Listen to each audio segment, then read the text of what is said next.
Syifa Urrahmah, seorang guru tunanetra yang mengajar sukarela alias tanpa pamrih di Sekolah Dasar Luar Biasa Kampung Atu Palawan, Kecamatan Baitur Rahman, Kota Banda Aceh.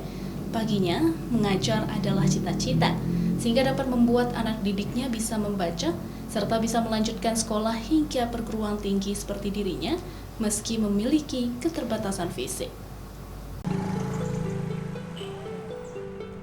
Setiap hari, Syifa Urrahmah tak kenal lelah mengajar anak didik tunanetra dengan penuh kesabaran, terutama saat mereka belajar membaca dengan huruf Braille. Syifa adalah seorang guru tunanetra yang mendedikasikan dirinya mengajar tanpa digaji atau guru bakti di Sekolah Dasar Luar Biasa Kampung Atu Palawan, Kecamatan Baitur Rahman, Kota Banda Aceh. Dirinya sudah mengajar sejak 3 tahun lalu pasca Syifa lulus kuliah di perguruan tinggi negeri.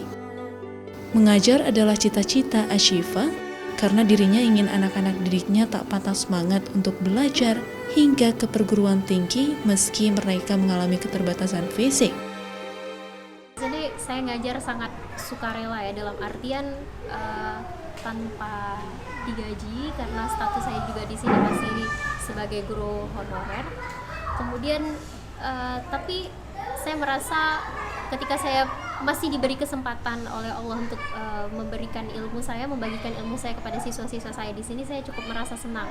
Walaupun mungkin dari pendapatan yang saya dapat di sini itu bisa dikatakan sangat tidak cukup ya untuk memenuhi kebutuhan sehari-hari. Yang penting bagi saya adalah ketika saya masih bisa diberi kesempatan untuk berbagi dan bisa turut memajukan pendidikan di Indonesia. Saban hari, Syifa mengajari mereka untuk bisa membaca dan juga berhitung.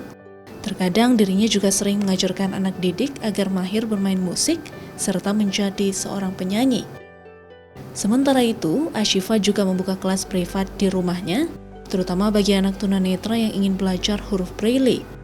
Keluarga Syifa sangat mendukung dirinya untuk menjadi guru bakti, meski tanpa digaji, Syifa tak pernah mengeluh untuk mengajar di sekolah. Dirinya berharap penyandang tunanetra tetap mendapatkan tempat di dunia pendidikan agar bisa mendapatkan penghidupan yang lebih layak. Nova Misdayanti, Kompas TV, Banda Aceh.